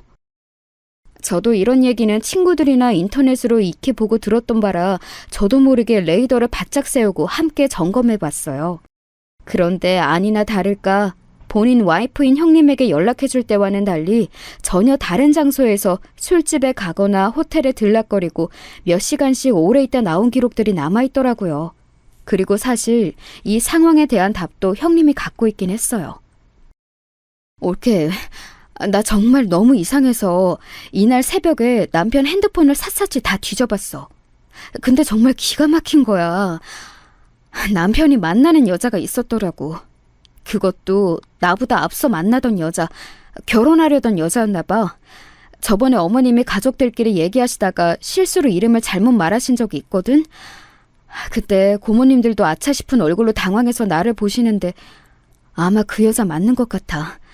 결혼할 생각으로 오래 만난 사람이라 집안 행사도 다 따라다녔고 어른들도 뒤늦게 입조심하시더라고. 근데 어떻게 이 여자랑 아직도 만나서 저렇게 돌아다닐 수가 있지? 이 말을 하는 형님의 표정은 정말 아주 허옇게 텅 빈 눈을 하고 아무 생각이 없어 보이더라고요. 앞만 봐도 100%이고 이건 결혼한 지 얼마 안 된 사이에서 있으면 안 되는 일이었어요. 조심스럽게 형님에게 제안을 했고 형님은 그걸 곧장 받아들이셨답니다. 하지만 저나 형님 둘 다 너무 순진했던 것 같아요. 그렇게 쉽게 매듭이 지어질 일이 아니었더라고요. 형님, 그러지 마시고 얼른 아주버님이랑 이 문제로 확실히 얘기하세요. 누가 봐도 외도 맞다고 보이는데요? 그리고 아주버님이랑 둘만 얘기하지 마시고 시댁 어른들에게도 알리는 게 낫겠어요. 나 정말 너무 가슴이 쿵쿵 뛰고 우울하고 미칠 것 같아. 그래도 어떻게든 해결을 봐야 될 것 같아. 그래야겠지? 힘들어하는 형님을 달래고 또 달래면서 결국 이 일을 본인 시댁에 알리실 수 있도록 도왔답니다. 하지만 그 이후로 벌어진 일은 정말 입이 다물어지지 않더라고요. 저는 이때라도 늦지 않았으니 얼른 형님을 그 집에서 빼내야 했던 것일까요? 나중에 남편을 통해서 들었는데 정말 엄청난 일이 벌어졌더라고요. 와, 나 미치겠다. 진수 그 자식하고 이제 좀 멀쩡한 인간이랑 만났나 했더니 매형 진짜 이번에는 내가 그냥 넘어가는데 또 이런 일이 있으면 못 참을 것 같아. 어쩜 인간이 그래? 글쎄, 이전 여자를 아직도 만나고 있는 것 같아서 누나가 그 집 어른들께 알렸다나 봐. 그런데 거기 시어머니가 난리를 치고 발작을 하더래. 어디 우리 아들 하는 일을 꼬치꼬치 따지냐고. 핸드폰은 왜 훔쳐보냐면서 별 상스러운 소리를 다 했다더라고. 단체로 머리가 어떻게 된 거 아니야? 게다가 핸드폰 훔쳐봤다고 매형은 매형대로 발을 탕탕 굴러대고 난리를 쳤다네. 저리 가라면서 밀었다는데 뭐가 뭔지 모르겠어. 아버지는 그것 때문에 지금 장난 아니야. 나 진짜 돌겠어. 그야말로 이 얘기는 와 소리가 나올 법한 얘기더라고요. 듣고도 믿기질 않아서 넋이 나가 있는 제 앞으로 더 충격적인 소식을 듣게 되었어요. 사실 이때 들은 얘기를 생각하니 애지간해서 이 시기에 형님을 그 집에서 빼내긴 힘들었을 것 같네요. 게다가 혹시 당신은 알았어? 아니다. 누나도 모르고 있었던 것 같아. 그게 글쎄 임신을 했다지 뭐야? 될 거라고 기대도 생각도 아무것도 안 하고 있었잖아. 그러니 누나도 어지간히 황당해하는 것 같아. 뭐? 임신? 그게 진짜야? 세상에 전혀 몰랐었어. 형님도 그런 얘기 한 번도 하신 적 없는데. 느지막이한 결혼이라 양가 어느 쪽도 아기에 대한 화제를 언급하지는 않았지만 사실 이게 좋은 소식인지 안 좋은 소식인지도 헷갈리더라고요. 아주버님의 외도 문제만 아니라면 더없이 좋은 얘기일 텐데 형님은 오롯이 이런 상황을 짊어지고 가야 하는 거잖아요. 그리고 평소 그렇게 아기를 원했던 분이라 웬만하면 좋은 쪽에 초점을 맞추는 수밖에 없었어요. 가족들 모두 심란한 상태로 머물고 있던 가운데 이 상황에서 감정을 관리하지 못하고 폭주해버리신 분이 있었으니 그분은 바로 저희 아버님이셨어요. 진짜 그러시면 안 되는데 임신한 형님을 생각해서라도 자중하셔야 하는데 아버님 딴에는 임신이라는 키워드 자체에 더 분노하게 되신 것 같더라고요. 어쩌면 아버님의 폭주대로 이루어지지 않은 게 다행이긴 하겠지만 이때 아버님이 잔뜩 날이 서서 본인 사위를 호출하셨다는데요. 너무 웃긴 건 아주버님이 거기에 응하지 않았다는 거예요. 전화도 안 받고 답장만 띡 보냈다는데 그걸 어머니가 저한테 보여주시더라고요. 야, 이것 좀 봐라. 글쎄 뭐라고 왔는지 아니? 아버님, 요즘 야근이 많아서 못 갈 것 같습니다. 그리고 부부 사이는 저희가 알아서 하겠습니다. 어제 전화 주신 내용도 많이 불쾌하고 이 사람한테 실망스럽습니다. 그럼 또 뵙겠습니다. 이렇게 온 거야. 네 아버님이 사위한테 전화해서 뭐라 난리치긴 했거든. 그런데도 분이 안 풀리니까 얼굴 보고 한바탕 다 혼내려고 부른 거였어. 근데 사실 그것도 뭐 이제 안 보고 살 것도 아니고 애기도 생긴 데다가 평생 보고 살아야 하니 사위 한번 크게 잡으려고 했던 거지. 안 그러면 네 아버님은 네 형님 시집 보내놓고도 맨날 시엠보 인생처럼 가슴 졸이면서 살 테니까 대차게 야단 쳐놓고 다신 못 그러게 눈물 쏙 빼려고 했던 모양이야. 근데 저렇게 얌체같이 쑥 빠져나가면서 죄송하단 말도 없는 거 봐라. 나는 제 임신한 것도 그닥 기쁘지도 않아. 그러면 안 되는데 진짜 이게 무슨 일이니 정말. 상황이 이렇게 가고 있으니 어째 잘못을 저지른 아주버님은 당당해 보이고 맨날 마음고생하는 우리 불쌍한 형님이 무슨 가해자 마냥 보이더라고요. 결국 마음이 급격히 약해져 버린 어머니는 이렇게 해결할 일은 아닌 것 같다며 행동을 시작하셨는데요. 사실 전 이것도 썩 좋아 보이지는 않았어요. 사위를 어르고 달래본답시고 마치 아부하듯이 잔뜩 음식을 해서 보내신 거예요. 본인 딸내미도 임신해서 음식 잘 못 먹고 힘들고 사위도 약간은 달래서 둘이 잘 지내길 바라는 마음에 그러셨던 것 같아요. 근데 저도 약간 이때 서운했던 게 저 역시 임신을 알게 되었거든요. 그런데 흐름이 이렇다 보니 다들 마냥 기뻐할 수만은 없었고 어머니는 본인 딸 생각밖에 없으셨는지 저보고 형님 댁에 음식들을 실어주라고 하시는 거예요. 저도 임신 초기라서 몸이 영 편치 않은데 말이에요. 그래도 제가 형님과 사이가 좋았으니 망정이지 그게 아니었으면 새로운 시집살이라고 생각해서 어머니랑 감정 상할 뻔했어요. 아무튼 임신을 한 자체는 좋은 일이고 기왕이면 둘이 잘 살길 바라는 마음은 저 역시 같았답니다. 그래서 음식도 갖다 드리긴 했는데 정작 당사자인 형님의 표정은 썩 좋지 않았어요. 옳게 엄마가 갖다 주란 거지? 그래 고마워. 이거 가져다 주느라 고생 많았겠다. 엄마도 참 옳게도 임신해서 힘든데 이렇게 오라가라 시키면 어떡해. 내가 참 면목이 없어 자기한테. 마음 같아서는 집에 와서 밥 한 끼 같이 먹고 싶은데 입덧이 유별나게 심해서 몸이 너무 안 좋아. 다음에 또 약속을 잡자. 정말 미안해. 이렇게 제 입장을 배려해주는 착한 형님을 보니 어머니에 대한 사소한 서운함도 금방 가라앉았어요. 한편으로는 집안 쪽 너머로 뭔가 다 다운되어 있고 어두운 분위기가 흐르기에 그거 하나는 참 걱정스럽더라고요. 와중에 어머니는 또 분위기를 어떻게 올려보시겠다고 음식 잔뜩 얻어먹고 답장도 없는 사위한테 연락을 하셨더라고요. 이쯤 되니 저도 너무 답답하고 슬슬 화가 나기 시작했어요. 그래서 애꿎은 남편에게 화풀이를 했네요. 아니, 솔직히 딸이랑 며느리 비슷한 시기에 임신한 게 경사이긴 하지. 그런데 지금 형님 상황이 안 좋잖아. 거기 아주버님은 코빼기도 안 내비치고 있는데 무슨 여행은 여행이야. 이런 거 다닐 기분이 아닌데. 그리고 나나 형님이나 아직 몸살이고 조심해야 돼. 이거 어떻게 할 거야? 남편은 제가 평소 같지 않게 마구 화를 내자 임신 중이라 예민한 거라고만 판단을 했나 봐요. 자꾸 저를 설득하면서 자기네 좀 도와달라고 하더라고요. 당신 마음도 이해해. 알아. 힘든 거 알지. 근데 이번만 누나 좀 도와주면 안 될까? 나도 웬만하면 남의 집 일 신경 딱 끊고 살고 싶은데 엄마가 저렇게 노력하는 것도 너무 안 됐잖아. 이번만 좀 협조해주라. 내가 모든 거 다 감당할게. 응? 이렇게 되어 우리는 예정에도 없던 여행을 떠나게 되었어요.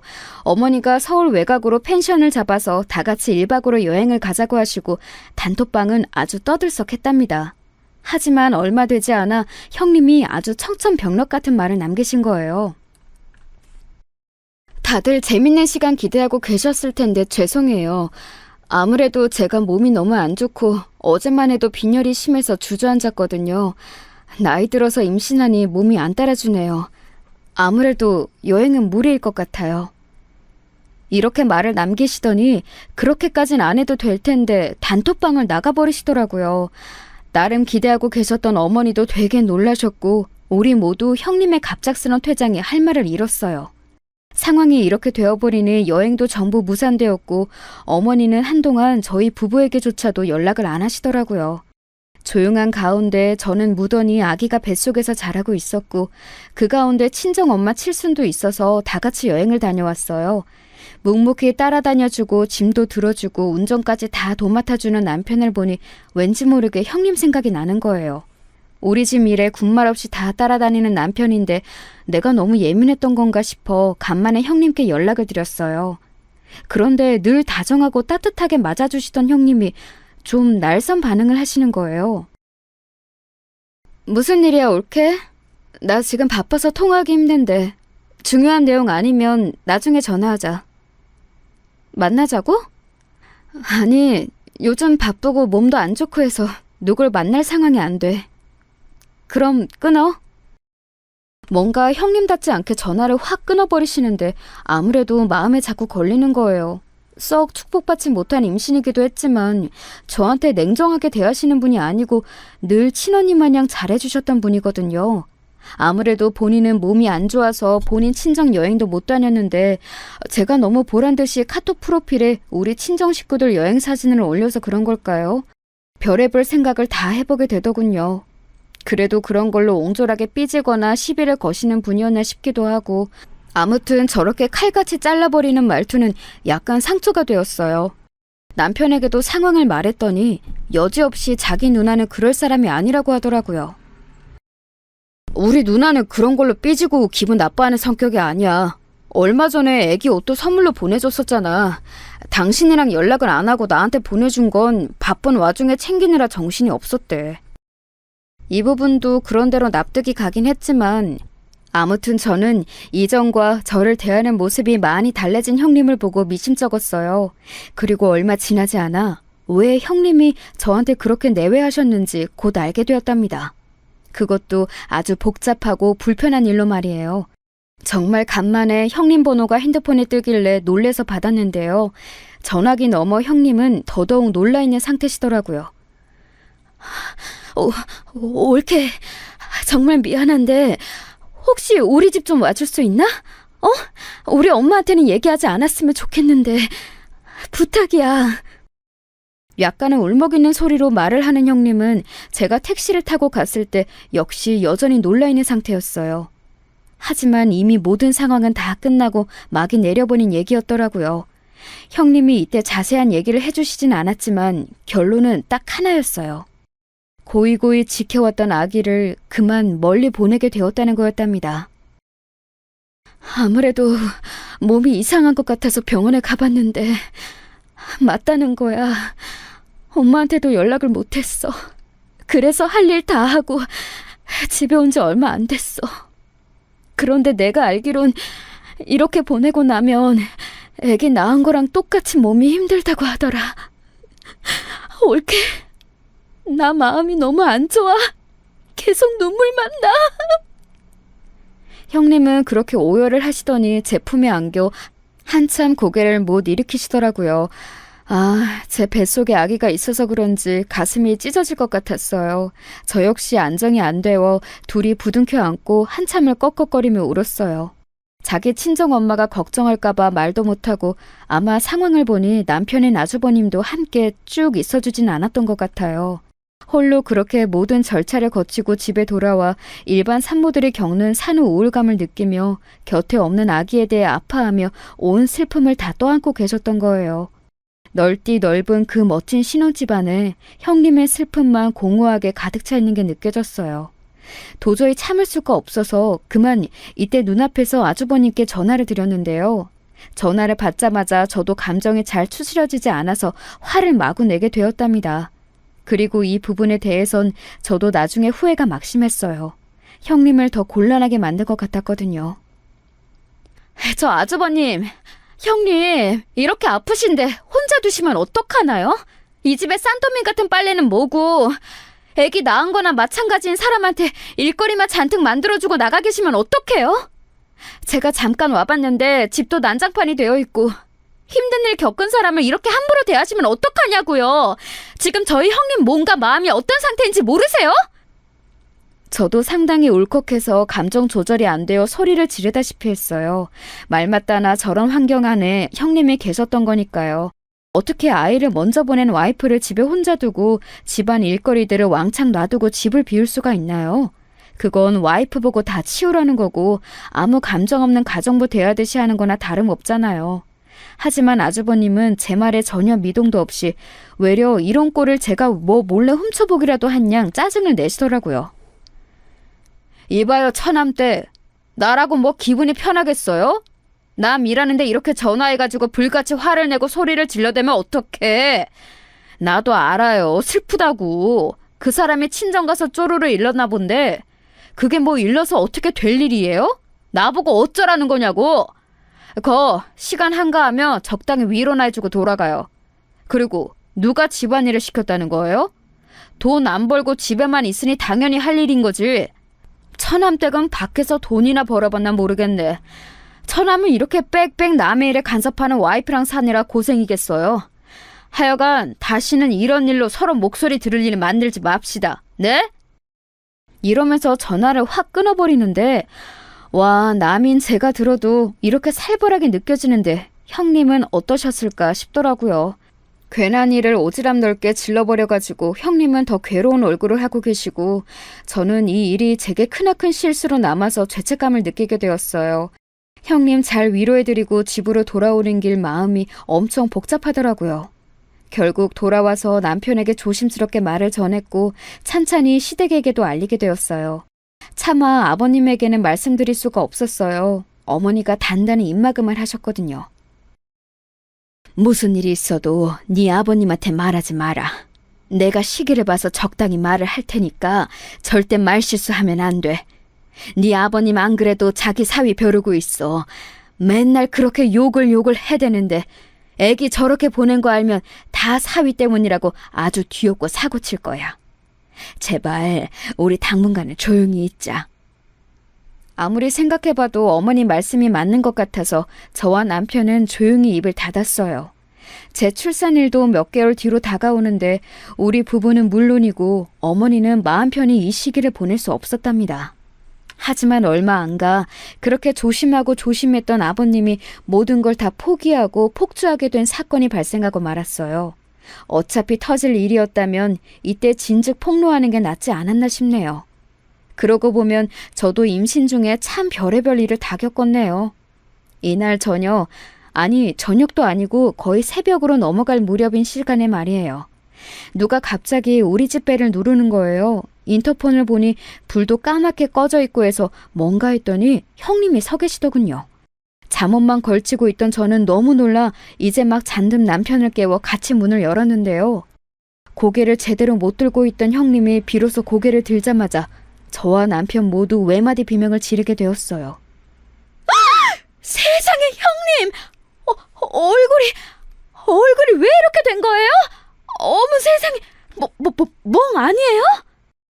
한쪽 눈이 무슨 푸르스름한 국대접을 엎어놓은 마냥 온통 멍으로 뒤덮여 있는 걸 보고 기가 막히더군요. 이건 도저히 안 될 것 같아서 제발 알리지 말라며 간곡히 부탁하는 형님의 말을 거절하고 시댁에 알리게 되었어요. 비밀로 넘길 게 따로 있지 이건 진짜 아니라고 보여지더군요. 이 상황을 알게 된 어머니는 또 아버님에게 알리지 말라고 하실 것 같아 곧장 아버님께 알려드렸어요. 혹시나 저는 이런 일이 벌어진 이유가 괜히 제가 나서서 그렇게 된 줄 알고 손을 달달 떨어가며 여쭤봤어요. 그런데 이유가 그건 아니라지만 아니라서 더 큰 문제더라고요. 아니, 그런 걸로 새삼 그러지 않아 그 사람. 그냥 일상이야. 근데 이번에는 정말 너무 아파서. 그리고 나도 아이 보낸 마당에 이렇게 사는 게 뭔 의미가 있나 싶어. 이건 정말 너무 아프네. 다들 나처럼 사는 것 같진 않더라고. 이 말에 남편은 완전히 눈이 돌아서 그분을 어떻게 해야 할지 몰라 자리에서 팡팡 뛰더라고요. 형님 본인도 인정하셨지만 이렇게 꾹꾹 눌러가면서 결혼 생활을 유지하는 게 무슨 의미가 있을까요? 이제 둘 사이에 더 이상 엮일 게 없잖아요. 아이도 없고 아무것도 없이 그저 이렇게 큼지막하게 상처를 입히고 한쪽은 일방적으로 당하기만 하는 관계만 남아있어요. 우리 시부모님에게 있어 결혼한 이래 얼굴 코빼기도 비추지 않던 사위는 이런 식으로 본인 딸들에게 엄청나게 무서운 흔적만 남길 뿐이었어요. 게다가 아기를 보낸 지 얼마 안 되어 정신적으로 힘들어 보이는 아내에게 어떻게 이런 짓을 할 수가 있단 말인가요? 서둘러 남편을 재촉해서 형님을 모시고 시댁으로 갔고 어머니는 보자마자 비틀비틀 주저앉으시더군요. 밤이 늦었고 새벽이 되어버렸지만 더 이상 참을 수가 없어 아버님 다음으로 가장 흥분한 남편이 큰 아주버님께 전화를 했어요. 형, 미안한데 엄마네로 좀 와봐. 누나가 장난 아니야 지금. 매형 이 자식 진짜 사람도 아니야. 와서 얘기 들어. 큰아주머님은 지방에서 회사를 다니고 계셔서 도통 얼굴 뵙기 쉽지 않았지만 그래도 가끔 행사 때문에 얼굴을 내미시는 분이었어요.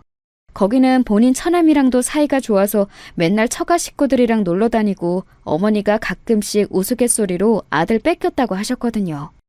그런데 이런 게 나름 좋은 역할을 할 때도 있는 것이 이날 큰 아주버님이 본인 처남까지 데리고 오셨더라고요, 그 새벽에. 야, 진짜 그 자식 사람이 아니네. 지 마누라 얼굴을 이따위로 만들어? 아버지, 진정하고 가만히 좀 있어봐요. 가서 소리 지르고 없는다고 해서 다 해결이 될 일이 아니니까. 큰아주버님은 이렇게 말해놓고 본인 여동생인 형님에게 따박따박 상황을 따져 물었고 형님은 울먹이면서 겨우 사정을 털어놓으시더군요. 이쯤 되니 더 이상 이 결혼을 유지할 수 없다고 느꼈나 봐요. 툭하면 기분 안 좋으면 그래. 나 사실 매일 이렇게 살았어. 맨날 그 사람 들어올 때 무섭고 어머니한테도 몇 번 상담했는데 계속 내가 더 잘해야 된다고만 하셨어. 이 사람 내가 어디 간지도 몰라 지금. 맨날 술 먹고 나가고 집 오면 밥이나 찾고 나한테 함부로 하고 그게 다야. 아, 대골 같은 그 신혼집에서 살면서 부러움을 한 몸에 받았던 형님이 그런 생활을 하고 있을 줄은 상상도 못했어요. 평소 연락이 잘 안 되고 멀리 사시는 막내 신우도 기가 막혔는지 이래서 자기는 결혼을 안 하는 거라면서 전화로 마구 악을 쓰시더라고요. 그러게, 그깟 결혼이 뭐라고. 사람 없으면 그냥 내 인연 없다 하고 살다 가야지. 언니는 왜 굳이 결혼을 해서 그 난리야? 아무튼 됐어. 나 오전에 올라갈 테니까 딱 기다려. 다 같이 그 집에 쳐들어가자고. 듣자 하니 진짜 이거 미친 인간들 아니야? 형부라고 부르기도 싫은 그 자식. 결혼식에서 깔짝깔짝대고 눈 흘리니까 여자 좋아하게 생겼다만. 하여간 언니는 보는 눈이 없어. 이날 우리는 시댁에 모여 모두 정말 꼴딱 밤을 샜던 것 같아요. 일을 어떻게 하냐, 무작정 찾아가기만 한다고 해결될 일이냐, 외려 우리가 책 잡히면 어쩌냐 하면서 저마다 돌아가며 한마디씩 했거든요. 그러다 보니 아침이 밝을 때 꾸벅꾸벅 졸고 정말 뜬 눈으로 밤을 새버렸어요. 다들 일어나서 뭐라도 먹고 움직여야 했는데 뭐가 넘어갈 상황이 아니잖아요. 졸지에 큰 아주버님네 처남까지 함께 머리를 싸매고 어떻게 엿을 먹여야 할지 고민하며 아주 고통에 휩싸여 있었답니다. 이후로 다음날 오전 중 막내 신우까지 합체가 되면서 다 같이 형님네 시댁으로 움직이게 되었답니다. 이날의 일은 진짜 두고두고 못 잊을 광경인 것 같아요. 임산부인 저보고 남편이 절대 따라오지 말라는 것을 왠지 그냥 두고 볼 수 없어서 함께 했어요. 형님의 전화는 제대로 받지 않는 악마 같은 아주버님네 본가, 그러니까 그 세고 독한 시어머니가 계시다는 시댁으로 다 같이 향한 거예요. 선전포고는 우리 어머니가 먼저 하셨고 그쪽 시어머니는 기가 막혔던지 올 거면 오시라고 했다더군요. 하지만 이렇게 어머니 아버님과 저와 남편, 사건의 주인공인 형님, 큰아주머님과 그쪽 처남, 막내 신우까지 어른 8명이 쳐들어갈 줄 몰랐던 거죠. 보자마자 당황했던 그 집 시어머니는 어버버하고 있는 사이 우리는 물밀듯 집 안으로 들어갔어요. 그리고 아버님이 대뜸 소파에 털썩 앉으시더니 바로 본론부터 말하시더군요. 이제 아들 불러오세요, 당장. 내 앞에 무릎 꿇릴 때까지 우린 안 나갈 거니까 그리하시고. 빨리 부르세요. 내 전화도 안 받읍디다. 자식 교육을 어째 그렇게 시키셨소? 오늘 한번 제대로 수치 당해보세요. 뭐 우리 식구들 끌어낼 거면 다 끌어내보시라고. 처음에 그 집 시어머니는 이게 뭐하는 짓이냐고 하다가 우리 어머니가 대뜸 형님을 들이밀어대며 우리 딸 얼굴을 보라고 소리를 지르니 움찔하더라고요. 이거 그 집 아들 작품이에요. 잘난 김서방 짓거리라고요. 뭐? 경찰을 불러? 부르면 누가 잡혀갈까요? 우리가 조치를 당할까요? 아니면 그댁 아들이 수갑을 찰까요? 마누라며 장인 장모 전화 다 무시해버리는 자식놈으로 아주 잘 키우셨네요. 당장 불러요! 이렇게 와악 하고 소리를 지르는 어머니와 아버님 뒤로 저와 남편을 비롯한 처가 식구들이 이글이글 타오르는 눈으로 노려보고 있었어요. 아이 참, 알겠어요. 부를 테니까 좀 조용히 좀 하세요. 이게 뭔 짓거리들이야 진짜 단체로 몰려와서는. 그 집 시어머니는 궁시렁궁시렁 거리면서 무례하게 대꾸하면서도 계속해서 자기 며느리인 우리 형님 눈주변에 시선을 못 대더라고요. 암만 해도 본인 아들이 해놓은 짓거리라고 하고 우리는 당당하게 들어와서 따져대고 있으니 거짓말은 아닌 상황이니까요. 여차하면 다 자기 아들이 궁지에 몰려 제대로 욕을 먹게 생겼으니 불안했나 봐요. 그 사이 계속 어떻게든 달래보겠다면서 새삼스럽게 우리 형님 이름을 다정하게 부르지 않나 이상한 말로 자꾸 잘못을 떠넘기려 하더라고요. 저기 세아가 우리 석훈이가 일부러 그런 게 아닐 게다. 그리고 너도 잘못이 있었겠지. 애가 절대 아무 뜻 없이 아무한테나 그러는 애가 아니야. 듣자 하니 너가 집안일도 잘 안 하고 고마운 줄도 모른다고. 그리고 시댁 어른들이랑 어울릴 줄도 모른다더라. 석훈이가 나한테 엄청 상담하고 그랬어. 그러니까 부부끼리 잘 맞춰가면서 살았어야지. 응? 너무 우리 석훈이한테 뭐라고 하지 말고 너도 네 자신을 돌아봐야지. 안 그래? 그런 말을 하면서 자꾸 우리 형님 주변을 돌면서 설득시키고 세뇌를 시키려고 하더라고요. 결국 못 참고 제가 나섰어요. 저기 어르신, 그만하시는 게 좋을걸요? 뭐 우리 형님이 집안일도 안 하고 고마운 줄을 몰라요? 뭘 고마운 걸 알았어야 했는데요? 형님이 임신하셨다가 아기를 떠나보낸 것도 다 아실 거 아니에요. 그거 누구 때문에 그리 됐는지 우리는 너무 잘 알겠는데 어르신의 눈에 무슨 까막눈이 씌워진 건지 곧 죽어도 본인 아들 탓은 아닌 것 같으세요? 게다가 보낸 지 얼마 되지도 않았어요. 남편이라는 인간이 그거 알면서 어떻게 여자를 이 꼴로 만들어놔요? 집안을 개판으로 해놓고 그마저도 몸 힘들어서 못 치우고 기어다니는 사람을 아주 못 부려먹어서 안달이던데요? 그게 사람 자식 맞아요? 됐고 불편하니까 우리 형님한테 더 말 걸지 마세요. 어디서 지금 나이살 처먹었다고 아랫사람 가르쳐서 입막음을 하려고 하세요?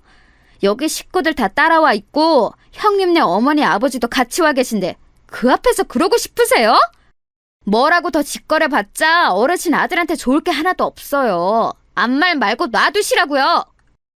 제가 따다다다 따져대니 이때 나서려던 아버님과 큰 아주버님도 자리에 앉으셨고 우리 막내 신우는 옆에서 구구절절 흠잡을 말이 없다며 박수까지 쳤어요. 그러니 일순간 기가 죽은 그 집 시어머니는 잔뜩 주눅이 들어서는 그대로 식탁 쪽 의자를 지익 끌어서 우리 얼굴 안 보이게 앉아있더군요. 결국 이처럼 불편하고 메스꺼운 한두 시간 정도를 날려보낸 뒤 이 집에 그 잘난 아드님, 우리 형님의 남편인 아주버님이 등장한 거예요. 이제 아주버님이 아니라 그 자식이라고 부를게요. 그 자식은 아주 귀찮은 일이 생겼다는 얼굴로 들어왔다가 우수수 몰려있는 우리 식구들을 보고 기겁을 하더라고요. 아마 지네 엄마가 처가 식구들 와 있다는 얘기까지는 안 했나 봐요. 하지만 오자마자 대뜸 뭐라 말을 하고 어쩌고 하기도 이전에 아버님과 큰아주버님이 그 자식에게 달려들었어요. 그래서 우리 남편과 막내 신우가 뜯어말리고 형님은 또 울고 아수라장이 되었답니다. 다행히 우리 쪽에 흠이 날 만한 상황까지는 안 가고 그쳤고 그것만으로도 그 자식은 매우 놀라있는 상태였어요. 와중에 절대 자기에게 이런 일이 일어날 거라고 상상도 못했던 게 더 괘씸하게 느껴지더라고요. 아파요. 제발 이거 좀 놓고 말하세요. 진짜 왜 이러시는 겁니까? 뭘 놔, 놓기는. 그래, 놔주마, 이 자식아. 너 내 딸이라 그만 살아. 이혼해. 이혼하고 네 회사도 다 말아먹고 엿먹게 해줄 거야. 그러자 뒤에서 그 집 시어머니가 시뻘개진 얼굴로 받아치더라고요. 뭐요? 우리 석훈이 잘못도 있고 해서 두고 보려고 했더니 하다 뭘 어째요? 내가 그렇게 놔둘 것 같아요? 이 말에 곧장 바로 저희 남편이 대들면서 마구 소리를 질렀어요. 매 형 같지도 않은 이 인간, 땡땡식품 다니고 있죠? 거기 여직원이며 이전 약혼녀며 두루두루 불륜 짓 해대고 본인 와이프는 이 꼴을 만들어 놓는다는 거 알려지면 과연 거기 붙어있기 쉬울까요? 누나한테 듣자 하니 뭐 큰아버님이 하시는 곳이라면서요? 그쪽에 아들이 없어서 거의 후계자처럼 쓴다던데 후계자로 보고 있는 조카가 이따위로 살고 있는 건 아신답니까? 자기 부인 얼굴을 이따위로 만드는 인간한테 회사 맡기면 참으로 미래가 밝겠네요. 그 떵떵거리며 잘난 척하는 그 집 시어머니와 보란듯이 우리 형님과 처가 식구들을 무시해대던 그 자식은 계속 떵떵거리게 해줄 수 있을 본인들 밥줄을 언급하니 표정이 달라지더군요. 사실 저 회사 자랑은 상견례 때부터 귀에 피가 나도록 해댔던 얘기거든요. 얼마나 자부심이 크던지 그때 당시에는 우리 어머니 아버님도 그럭저럭 들어주셨던 얘기였어요. 하지만 나중에 형님이 저에게 해주신 얘기를 들어보니 가관도 아니더라고요. 남편의 지저분한 상황을 하나하나 캐내게 되는 여자가 어떻게 스트레스 한 번 안 받고 아기를 잘 품고 있을 수 있었을까요? 차라리 지옥에서 지옥문을 나갈 열쇠를 찾으라는 명령이 났지. 얼마나 형님이 비참하고 절망스러웠을지 상상도 하기 힘들었어요. 헌데 그 자식도 보통은 아니더라고요. 처음에만 슬쩍 움찔할 뿐 지 살겠다고 짓거리는 소리 들어보니 제정신이 아니었어요. 딱 그 엄마의 그 아들 그 짝이더라고요. 아니 부부간의 사생활을 갖고 너무 선을 넘으시네요. 쓸데없는 짓 하지 마세요. 저는 뭐 당하고 있을 줄 아나요? 처남 그 말을 너무 함부로 하네. 장난도 사람 봐가면서 치라고. 이런 식으로 대충 수습하려 들어대는 데다가 자기 부인이랑은 대충 말싸움이 있었고 자기도 미쳐졌다는 거짓말을 해대니 우리 쪽 분위기는 더 사나워질 수밖에 없었어요. 하지만 이런 식으로 말싸움 해봤자 의미도 없고 그렇다고 마음은 10분 이해하지만 똑같이 물리적인 행동을 해서도 안 되니 이쯤에서 매듭을 지어야겠더라고요. 그대로 우리는 집을 나서버렸고 시부모님은 집에다 모셔다 드렸답니다. 그 길로 남편과 저, 막내 신우, 큰아주머님과 그 집 처남까지 합심해서 판을 짜고 실행하게 되었어요. 더 말할 것도 없이 그 자식이 다니는 땡땡식품에 제보를 했다는 거죠. 사실상 회사에 직접적으로 넣기에는 어려웠고 형님에게 시댁 큰아버님인 그 회사 사장님 연락처가 있으니 가능했던 일이에요. 결혼식 이후로 애지간해서 얼굴 볼 일이 없는 조카 며느리가 이런 식으로 연락을 해온 데다가 본인 회사 내부에서 여직원을 건드리고 문란하게 놀았다는 소리를 들으니 큰아버지라던 회사 사장님도 좀 답답해하는 분위기더군요. 우리 조카 며느리 일단 내용은 잘 알겠어요. 재수 씨랑 얘기를 좀 해봐야 할 것 같은데 그건 그렇고 정말 석훈이가 홍보팀 여직원 몇을 건드렸다는 게 맞는 말인가? 증거라도 있어요? 이 말에 형님이 그간 캡처해두었던 증거를 보내드렸나 봐요. 본래 이렇게까지 뭔가 싸우고 끝까지 가는 성격은 아니신데 우리 가족들이 나서서 계속 설득한 끝에 겨우 용기를 내신 거예요. 사실 본인의 눈으로 확인했던 그 끔찍한 외도 내역들 그리고 본인의 몸이 상해가며 남편에게 입었던 상처들 다 남겨두기 싫었겠죠. 언젠가는 증거로 쓸 일이 있을 수도 있다는 생각에 찍어두셨다고 하지만 그걸 남겨두면서 얼마나 비참한 기분이셨을까요? 제가 시간별로 잘 정리해두는 게 낫겠다고 해서 같이 컴퓨터로 파일 작업을 했고 그걸 정리하는 와중에도 얼마나 화가 치밀었는지 중간에 형님은 몇 번이나 또 오열을 하시더라고요. 결론적으로 이런 증거까지 눈으로 보고 확인해버린 그쪽 큰아버지이자 사장님은 아주 짧은 단답형의 문자를 우리 형님께 보내오셨더라고요. 그 문자를 읽고 나니 저도 처음엔 이해가 잘 안 되어 매우 헷갈렸어요. 조카 며느리, 내용은 잘 알겠어요. 이유는 내가 알아서 하겠습니다. 그럼 잘 지내요. 내용을 보니 일단 알긴 알겠다는 건데 그 뒤로 알아서 뭘 어떻게 하신다는 건지 안 나와 있으니까요. 설마 이렇게 덥지는 않겠지 싶으면서도 팔은 안으로 굽는 건가 싶어 불안하고 잠이 안 오더라고요. 우리 형님은 이미 이혼을 진행하셨고 그냥 그렇게 이혼만 해버리고 위자료 얼마 받고 모든 게 끝나는 느낌이 들었으니까요. 얼마간 손톱 물어뜯으면서 불안해했는데 형님 이혼하시고 며칠 안 되어 기쁜 소식을 듣게 되었어요. 옳게 고마워. 큰아버님이 나한테 별도로 연락을 주진 않으셨지만 이 인간이 나한테 전화해서 거품 몰면서 난리를 치더라고. 나 때문에 제명되어 버렸다고 어쩔 거냐고 아주 발악을 하네. 긴 말씀은 않으셨지만 알겠다는 말이 이 인간 처리하겠다는 말이었나 봐. 그래도 말이 통하는 어르신이어서 얼마나 다행인지 몰라. 그리고 그 인간 말이야. 진짜 어이가 없어서 눈물이 날 지경이더라. 이제 와서 나보고 잘못했대. 지네 큰아빠한테 연락해서 다 없던 일이라고 네가 거짓말한 거라고 해주면 위자료를 얼마 더 주겠다나? 진짜 내가 별 그지 같은 쓰레기랑 같이 살았었나 봐. 법원 갔을 때는 눈 깜짝도 안 하고 멍 거적대게 치우듯이 이혼을 마무리하더니 지금 애걸복걸하고 난리도 아니야. 그냥 전화 끊고 차단해버렸어. 형님 말 맞다나 그 자식은 이혼 얘기까지는 그럭저럭 쿨하게 받아들이는 양 끝까지 지 잘못은 없다는 식으로 굴었대요. 그런데 그렇게 철석같이 믿고 있던 지네 큰아빠 회사에서 제명을 당하곤 완전히 눈이 돌아버렸더군요.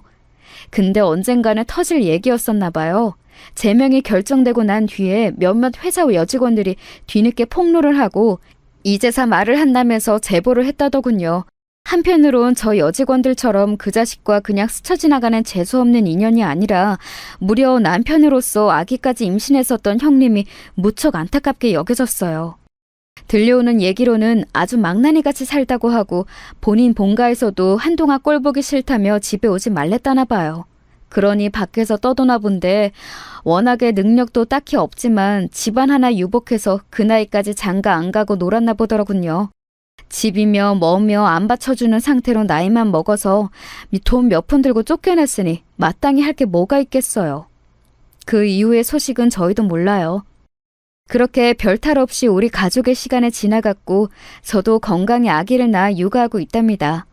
한창 스트레스가 많았기에 저희 엄마가 제발 네 몸이나 돌보라고 형님네 신경 끄고 너나 애기랑 몸 챙기라고 해서 살짝 걱정이 되었는데요. 그래도 아기와 저 모두 건강하고 이제 벌써 시간이 꽤 지난 이야기예요. 형님은 이혼 후 모든 걸 정리하고 잠깐 쉰다며 해외에 나가 계시는데 거의 그쪽에 적응을 해버리신 것 같아요. 딱히 언제 들어오겠다는 말씀도 없고 그냥저냥 잘 지내고 계신 것 같더라고요.